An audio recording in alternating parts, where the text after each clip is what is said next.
This is a video about Aerotropolis projects, loosely defined as airports surrounded by commercial and industrial development that's designed to maximise use of air services and support growth of the airport, or an airport-centred region, with the airport forming the focal point of land use planning, infrastructure and economic activity over a wider area. I'm looking at prominent early examples of an aerotropolis that are established and operational, focusing on key characteristics, namely real estate. The airport owns a substantial area of the land upon which aerotropolis-type development takes place, and the airport receives non-aeronautical revenue from facilities on this land, revenue that can be used to support airport operations and expansion.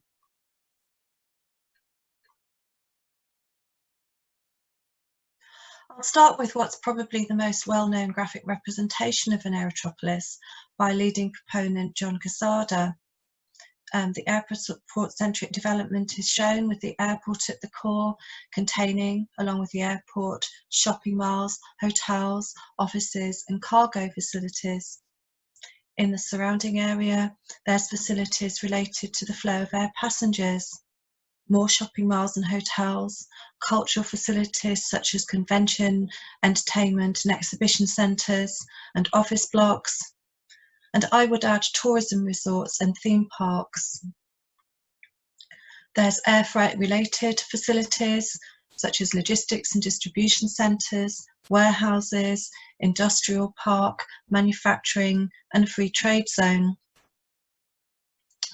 The requisite road network is shown radiating outwards from the airport, along with rail services, in this case depicting an intermodal freight hub. The graphic shows extensive green space, including trees, and it is indeed the case that a greenfield site is preferred for development of an aerotropolis, that is, undeveloped land. But once land in an aerotropolis is developed, not much green space remains. It may include parks and gardens, but these would be relatively small areas. Larger areas of green space might be designated for future phases of development of the aerotropolis, or is not developable. The aerotropolis is predominantly dense urban development, but what this graphic doesn't show is a golf course, which is a common component.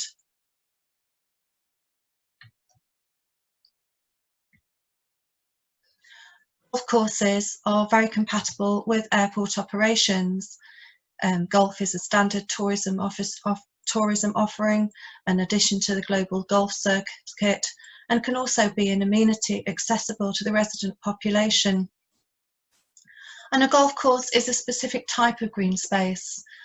Golf courses are managed to deter wildlife that might interfere with flights, especially birds, and this management prevents bird strikes, collisions with aircraft that can cause accidents. This means that golf courses can be located close to airport runways. I've shown here some examples. In South Korea at Incheon Airport, the golf course is parallel with the runways. In the US, DallasFort Worth Airport, there's a golf course at the end of one of the runways. And in Canada, at Edmonton Airport, there's a golf course close to the runway here. So golf courses are often part of early phases of aerotropolis development, and I'll mention this later in the context of the aerotropolis in its entirety.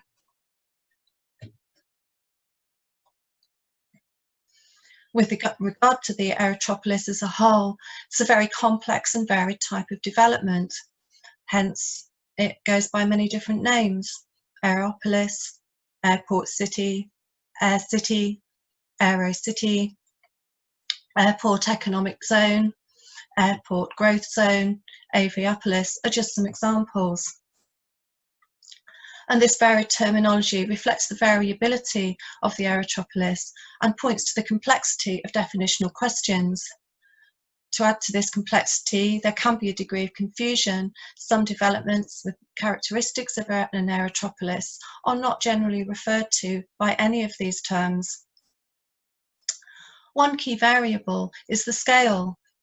An aerotropolis can be a multi-billion-dollar mega project on a site of 100 square kilometres or more, or it can be applied to small clusters of buildings next to airports, where applying any of these terms sounds rather grandiose.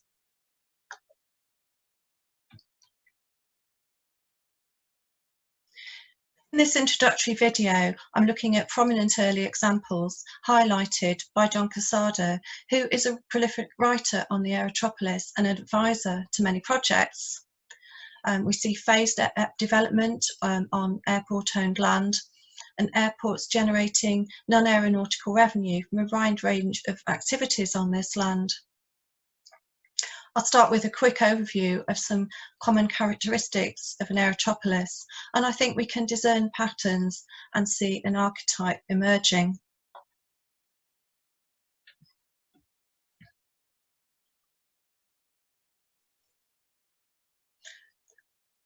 The emerging archetype, I think, starts with airport-centric development, also described as airport-focused, with a wide range of commercial and industrial purposes.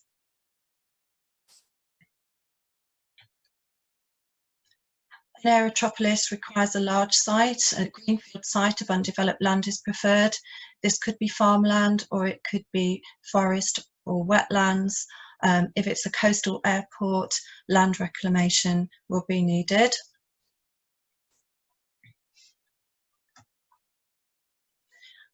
The airport owns the land upon which the aerotropolis is developed, or a considerable area of it. The relationship between the airport and the land surrounding it in the aerotropolis is not just spatial, there's also an economic relationship based on airport land ownership or real estate.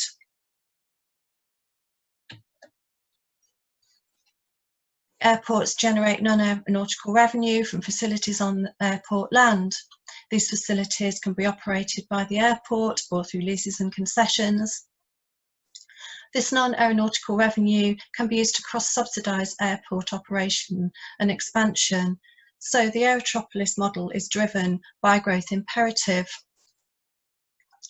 Non-aeronautical revenue can also be used to reduce charges to airlines for services such as landing, navigation, security, baggage and cargo handling, thus incentivising airlines to use the airport. So what we see is a symbiotic relationship between growth of the airport and growth of the Aerotropolis type development surrounding it. They're mutually reinforcing.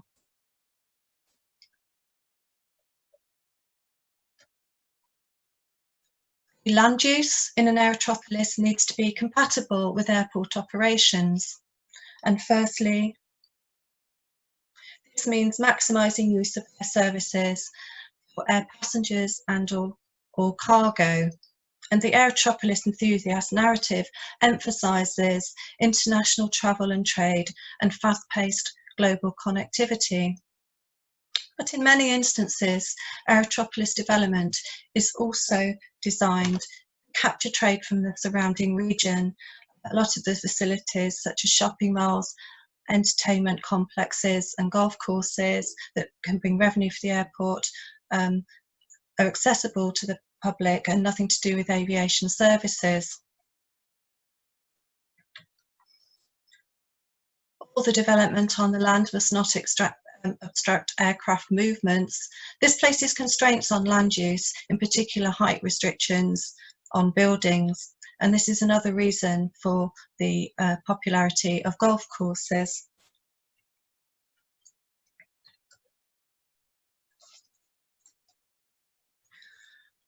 I'll start with, in South Korea, Incheon Airport, which has a consistently high level of non-aeronautical revenue. This map shows the Air City, the existing and planned development. In 2012, 65% of airport revenue was for from non-aeronautical activities, and in 2017 the figure was slightly higher at 66.4%, and that's generated from a 61 square kilometre site which is predominantly reclaimed land.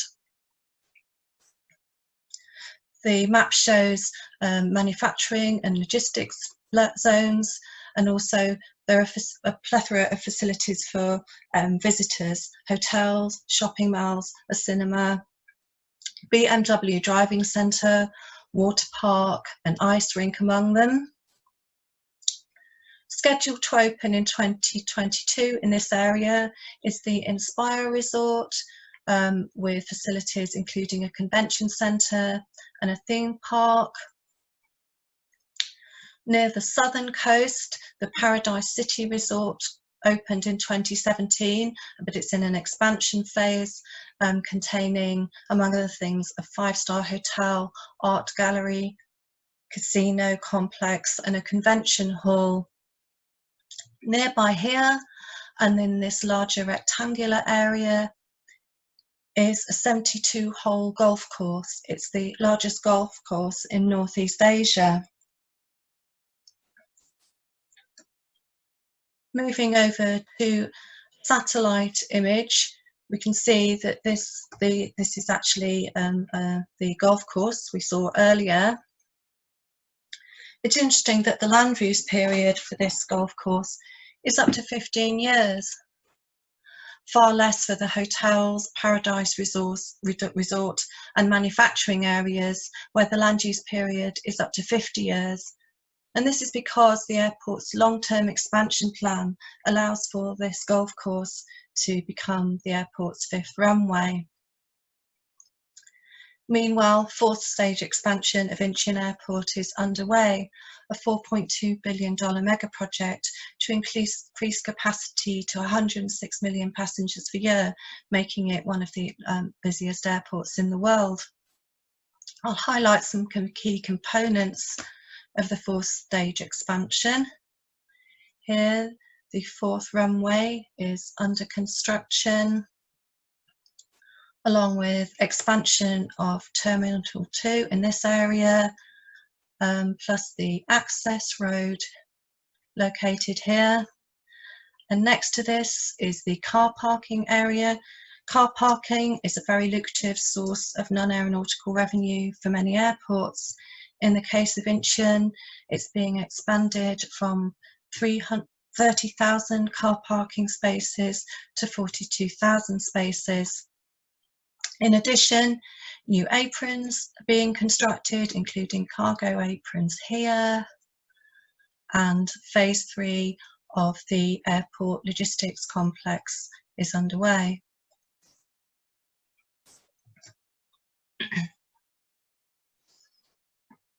In Singapore, Changi Airport exemplifies this trend towards the airport as a destination in its own right, where air passengers spend more time and money in facilities on airport land. By 2008, Changi had 230 shops, 100 food and beverage outlets, cinemas, a sauna, a swimming pool, and the world's longest slide. Recently, this was accompanied by the world's largest indoor waterfall, and that's the image shown in the photograph. It's part of the Jewel Entertainment and Retail Complex, which opened in 2019. The waterfall, along with the indoor forest and gardens, are an iconic image, but they're a visual separation, a camouflage for a vast shopping and entertainment mall. Over 5 stories, there are 167 shops, 109 dining outlets, a hotel and a cinema. And the visitors to the Jewel are not just travellers using the airport. It's not just the captive audience of air passengers trapped in terminals for long periods and funneled through the airport system. The Jewel complex is landside. It's accessible to the public and has been described as a magnet for the community, so the airport's extracting non-aeronautical revenue from the resident population.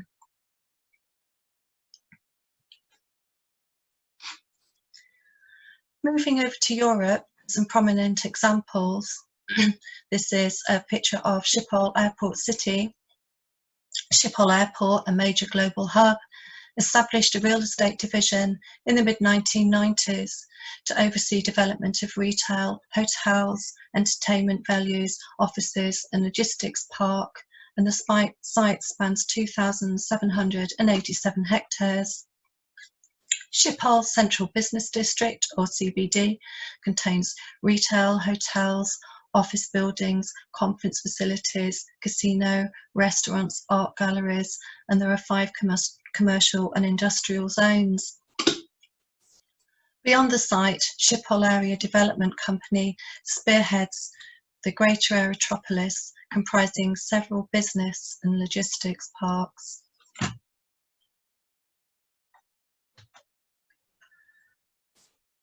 Fraport is the operator of Frankfurt Airport, and here the real estate section of the website explains that 220 hectares of land have been converted and that there are 179 properties and 2.5 billion euros worth of assets under management.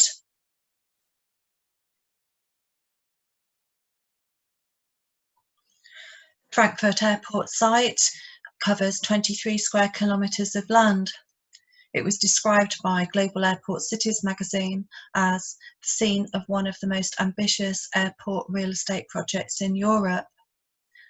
A significant area of the site is the Munich Logistics Park, adjacent to the 4th runway.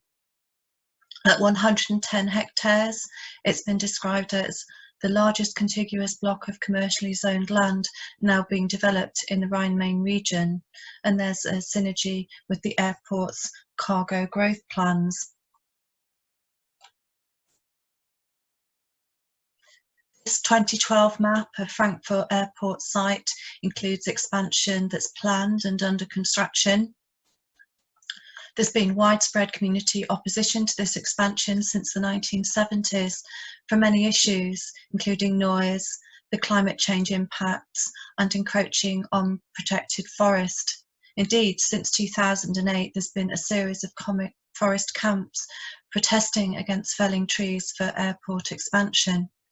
I'll indicate the 4th runway encroached on the Kelsterbach forest, and in the southeast of the site, Cargo City South here is undergoing expansion. The 3rd terminal here is under construction, which has encroached into the Trieber forest. And here's a picture of the Trieber forest camp from January 2018 with signs saying "Stop Airport Expansion, Save Trieber Forest," and calling for forest instead of asphalt.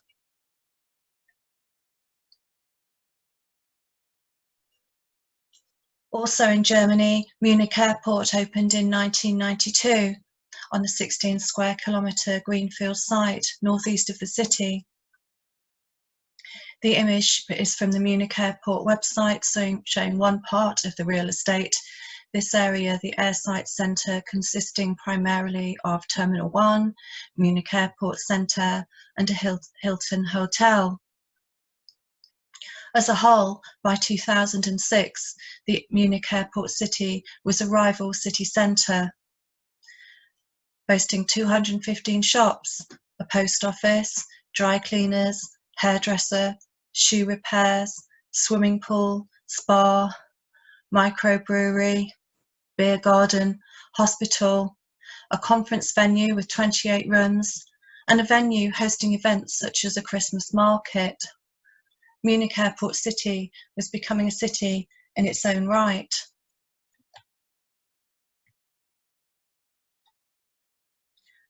Looking at Athens Airport, facilities on airport-owned land include Athens Metropolitan Expo, the city's biggest exhibition venue, hosting all kinds of exhibitions and events and trade shows. For many passengers arriving at Athens Airport, a key cultural, leisure or business reason for their visit will take place within the airport site. There's also a solar energy park, solar panels alongside a runway, and solar energy at airports is an issue I'll look at later. But the first phase development of the airport city at Athens Airport was the retail park, and the key tenant there is IKEA.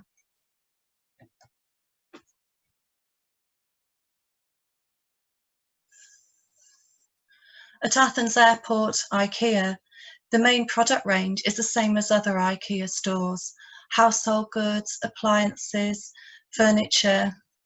There's a lot of bulky items, not the small, high-value purchases such as electronic goods, jewellery, fashion and perfumes, the goods that you find in airport shops, which passengers can fit into their luggage.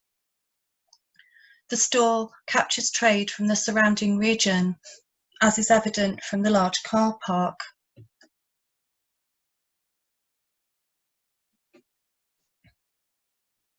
Over in Canada, at Edmonton Airport, the image is a map of the airport real estate. The site spans 7,000 acres, or 28.3 square kilometres. The red areas are described as destination, or making the airport a destination in its own right. And the red areas at the top of the map here, they're adjacent to a major highway, on a prime position for attracting the local community, specifically motorists from a wide area. Here is the golf course that we looked at earlier, and there's also a racing track and a casino. Next to this, there's a retail cluster, a premium outlet mall containing 100 stores, and here a Costco store. It's the largest in the Edmonton region. Costco is a members-only warehouse. The types of goods sold are everyday groceries, household goods and electronics. Costco encourages bulk buying, and it sells a lot of bulky items. The key target customer base is residents from a wide area.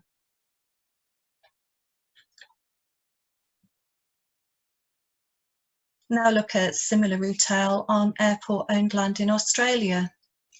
The map on the left is an announcement of the first Costco store in Perth, which opened in March 2020. At 14,000 square metres, it's 3 times the size of a normal supermarket, selling everyday groceries, furniture, electronics, and there's also a petrol station and a tyre centre. It's destinational retail primarily for Perth residents, especially motorists. The map on the right shows the Perth Airport real estate precincts, its property portfolio. The new Costco is in Airport West, where the site is primed for retail development, benefiting recently from new access roads. The area also includes a direct factory outlet with 110 stores and 1,600 car parking spaces. Perth Airport has long been heavily reliant on non-aeronautical revenue from airport-owned land. In the period between 2001 and 2006, non-aeronautical revenue constituted up to 70% of total airport revenue. In one example year, 2005 to 6, 32% of Perth Airport's non-aeronautical revenue came from retail, 30% from car parking and rentals, and 24% from property.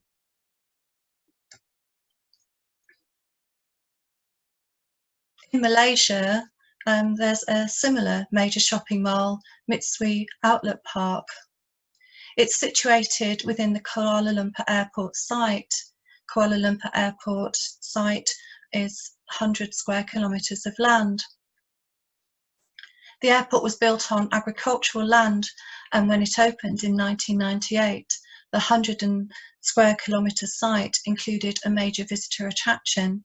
The Sepang Formula One circuit had opened the previous year. The airport continues to generate non-aeronautical revenue from palm plantations, but as it builds on this land in phases, it generates higher revenue. And I'll just return to the Mitsui Outlet Park.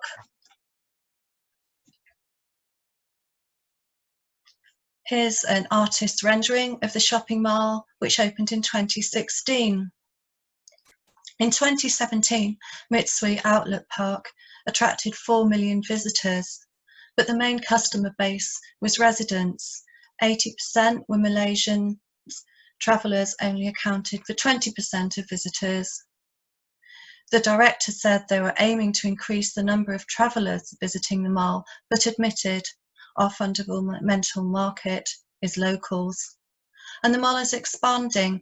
By 2021, there'll be 250 outlets, and it will probably maintain its position as the largest factory outlet shopping mall in Southeast Asia.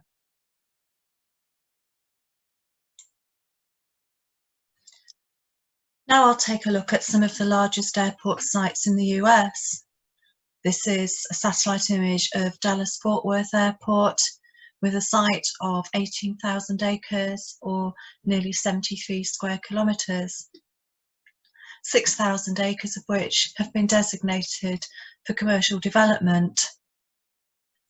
The site encompasses large areas of green space here and here, including the aforementioned golf course here.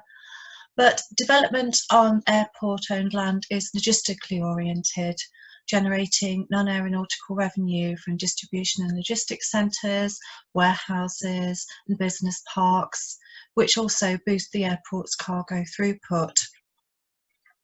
In 2013, DallasFort Worth Airport announced a goal to derive a full 100% of its revenue from non-aviation sources, thus reducing charges for airlines using the airport down to zero.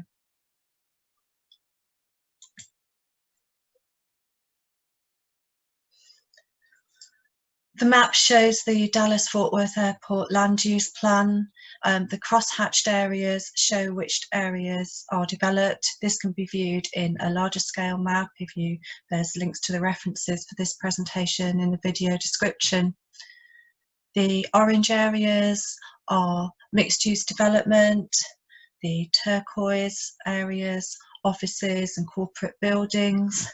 The paler turquoise colour, airport support facilities, which includes 2 airport hotels in this area. The beige areas here and here are aviation support. The dark green area is the golf course with a business park next to it. And all the bright green areas are open space, some of which is undevelopable land, which encompasses a floodplain area. The dark purple area is a car rental complex, and all the areas, several of them shaded in a paler purple colour, are for industrial purposes such as warehousing and distribution. As an example, just one portion of this land at the north of the site here contains 1 million square foot of warehouse facilities, space that's mostly used by Amazon. I'll bring in another map and we'll see that the purple shaded industrial and warehousing and distribution areas on the left correlate broadly with the green shaded areas on the right, which are DallasFort Worth Airport Foreign Trade Zone. This covers 2,400 acres of land. There are 73 buildings containing a total of 20 million square foot of warehousing and distribution space.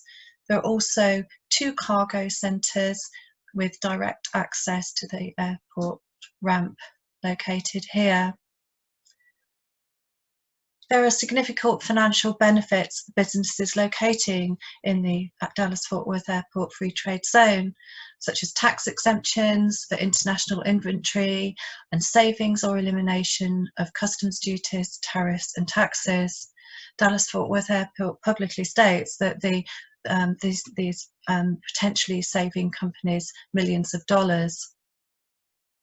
Airport free trade zones, or special economic zones as they're sometimes called, are widespread, and it's a topic I'll explore in an upcoming video.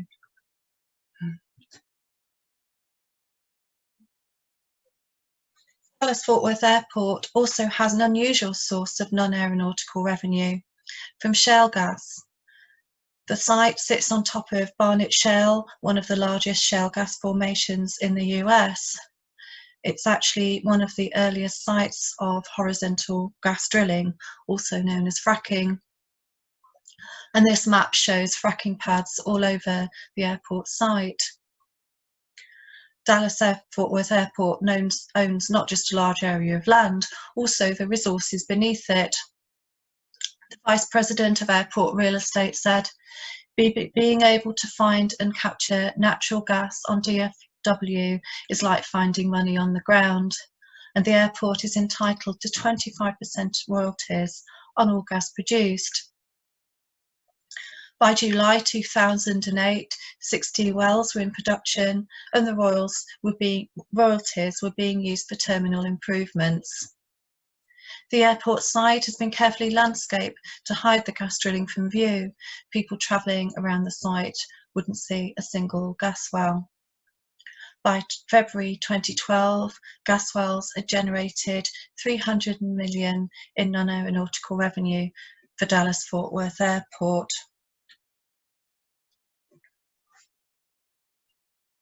More common is airports generating non-aeronautical revenue from solar arrays on land owned by the airport. Solar energy is widespread at airports and can be large scale. The slide shows in the US, Denver Airport with the airport passenger terminal visible in the distance, Indianapolis Airport solar panels, and a closer look at the solar panels at the aforementioned Athens Airport, which, when it was opened in 2011, was the world's largest photovoltaic park at an airport. Solar panels are compatible with airport operations. They're flat, they don't obstruct flight paths, so they can be located next to the runway. Generally, the solar energy generated at airports partially powers airport buildings, and/or the energy can be sold to the grid. What the solar energy, of course, is not doing is powering flights, which account for the majority of aviation's consumption, oil consumption, and the vast majority of the greenhouse gas emissions from aviation. If non-aeronautical revenue from solar power used for airport operations and expansion, thus reducing fees for airlines using the airport, the result is more flights, not a transition to renewable energy. The actual result is an increasing oil consumption, thereby increasing greenhouse gas emissions. Here's a closer look at the Indianapolis Airport solar installation. It's highly visible at the airport entrance. The land lease agreement for what was at the time the largest solar farm of any US airport was approved in 2012, when revenue was estimated for the airport to be $315,000 annually over 15 years. It was one of the first developments described as leveraging land assets for increased revenue, and part of a 30-year plan enabling airport growth. And since the opening of this solar farm, there's been expansion of solar parks here.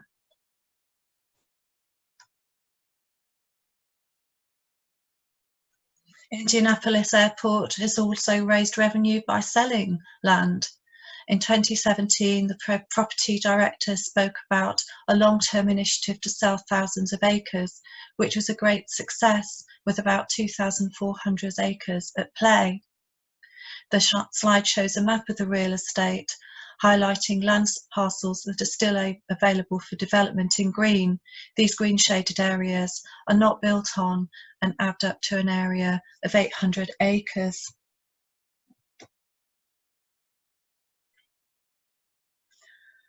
This is a satellite image of solar installations on land owned by Denver Airport. The solar panels generate energy and also generate non-aeronautical revenue for the airport. By 2018, there were 5 solar arrays on the airport site, with most energy sold to the grid. 3, 4, 5. One of the solar arrays, with 7,400 panels, provides almost all the energy requirements of the fuel farm, which is here 6 storage tanks with jet fuel delivered via underground pipelines. At the time the solar facility was completed in 2009, the fuel farm was handling 1 million litres of jet fuel per day. Solar power was being harnessed to fill aircraft fuel tanks with jet fuel made from oil. Denver Airport opened in 1995. It's the largest airport site in the US, covering 34,000 acres or 138 square kilometres. The site was predominantly wheat fields, and the airport continued to reap non-aeronautical revenue from wheat fields as development on airport land was slow-paced. A 2012 Airport World article stated regarding Denver Airport, "The remaining land is a goldmine for activities such as developing new non-aeronautical sources of revenue, operating one of the largest solar farms in the country, and even pumping money from its own oil wells." The solar arrays at Denver Airport were predated by oil wells. By 2010, there were 76 oil wells located in outlying areas of the airport site. As I mentioned, Denver Airport opened in 1995, and there's been slow-paced development of land parcels. But this hasn't hindered growth in air traffic. Denver Airport replaced Stapleton as Denver's main airport. The former facility was closed down. The airport has road links to the city of Denver, and more recently, a direct rail line was added. The image from the Airport City Denver website in 2013 states there are over 9,000 acres of developable land remaining, with the available planning areas shaded green. Large Aerotropolis sites we've looked at, such as Denver and Kuala Lumpur airports, could be dwarfed by developments in China. Zhengzhou Airport Economic Zone, the map of the land use plan is shown in the slide, is described as China's first aerotropolis and as an airport-centred urban economic region. The economic zone was established in 2013 when it was allocated a land area totalling 415 square kilometres. Within this, there's an element of airport land ownership. The airport district, covering 48 square kilometres, is the property of Zhengzhou Airport. North of the airport, I'll highlight an area of industrial and logistics buildings. This is largely Foxconn factories, the contract manufacturer for Apple iPhones, and also other smartphone manufacturers. Enticing Foxconn to set up production in this zone was a key reason for establishing the airport economic zone, and the Zhengzhou government pledged to spend about $10 billion to vastly expand the airport, and also built roads and power plants, and provided a raft of financial incentives, including tax breaks, grants, a $250 million loan, bonuses for meeting export targets, and discounted energy costs.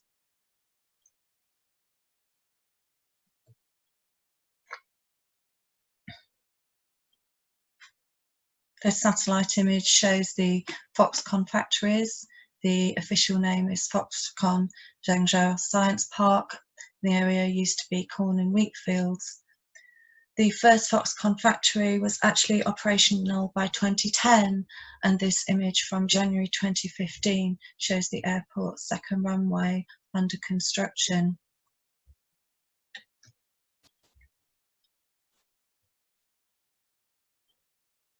The second runway was operational in 2016, and this image from 2019 shows new buildings in the zone near the runway. By this stage, half the world's iPhones have been assembled and packaged in this zone, up to 500,000 iPhones per day. 350,000 people were employed in this zone, but this employment has come with problems. Many instances of poor working conditions and labour law violations were documented in a 2019 report by China Labour Watch, and issues included insufficient wages, long hours, forced overtime, abusive behaviour by bosses, and a high proportion of short-term workers.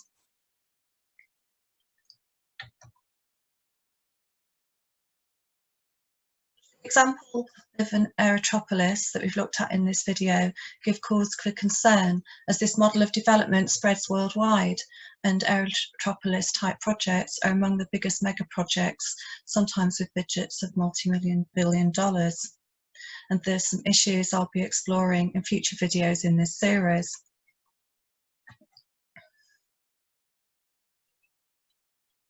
Aerotropolis is hailed as an economic engine, galvanising economic activity in the wider region, but could it be an economic enclave when it's a self-contained area, a rival urban centre, a destination in its own right, where air passengers spend ever more time and money on airport land? Is it really a catalyst for economic development in the host region, especially when an aerotropolis is focused on capturing non-aeronautical revenue from within its boundaries? The aerotropolis is also hailed as an economic driver, but could it be an economic drain for the host region, draining away economic activity from neighbouring communities? And when aerotropolis facilities target residents of the host community, could it be drawing away trade from the host community and the development becoming parasitic? There are governance concerns and evidence of a democratic deficit. Typical aerotropolis has a high degree of autonomy and authority over land use and other aspects of planning.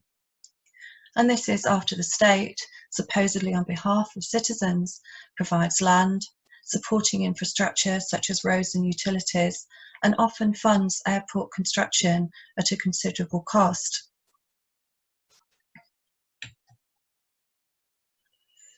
Aerotropolis principally benefits major multinational corporations, providing locations for the same international retail and hotel chains and manufacturing and logistics giants. And as well as provision of land, firms benefit from a supportive regulatory environment and can benefit from preferential treatment, such as free trade zones with tax breaks. Are these examples of an aerotropolis we've really looked at a new city? All of these early examples are airports serving an existing major city. The viability of air services was based on accessibility of existing urban centres, at least in the early stages, as an aerotropolis site is developed, and this can be slow-paced. And around the world, aerotropolis projects at various stages of planning and construction. The large greenfield sites that are allocated are a great cause for concern. As I've mentioned, choosing undeveloped land means the loss of farmland or ecosystems which can support a variety of wildlife habitats such as forest, wetlands, and when an airport is built on a coastal site, that can destroy coastal ecosystems due to large-scale land reclamation. And also displacement of people, which can be large-scale evictions with entire communities and sometimes multiple villages facing displacement. Finally, an aerotropolis is deliberately designing in aviation dependency. And inevitably, this is fossil fuel dependency and a high level of fossil fuel use because aviation has a high level of fossil fuel use compared to surface transport by road, rail, or by ship. And inevitably, this means increasing greenhouse gas emissions and an increasing contribution to climate change. And there are also local health impacts, the health damaging air pollution and noise from aircraft and the associated traffic from road vehicles.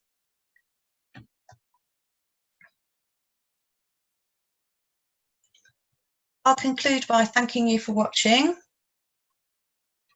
and just mentioning some upcoming videos in this series. Aerotropolis, Evictions and Ecocide, looking at, as I mentioned, the airport and Aerotropolis projects on greenfield sites. The airport and Aerotropolis special economic zones and the associated tax breaks. You might want to join an airport and Aerotropolis White Elephant tour. There's a multitude of defunct, abandoned, underutilised, unutilised and mothballed mega projects around the world. Often these have been built at vast public expense. And finally, aviation expansion in the COVID-19 era.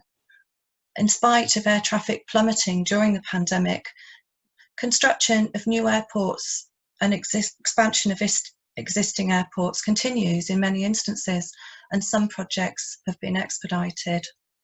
I encourage you to visit our website, where there's a lot of information built up in over 5 years worth of work, and also to follow us on social media on Twitter and Facebook. Please consider making a donation to support the work, including research, writing, developing the website and producing videos. And also, I encourage you to subscribe to the YouTube channel for notifications of when new videos are published.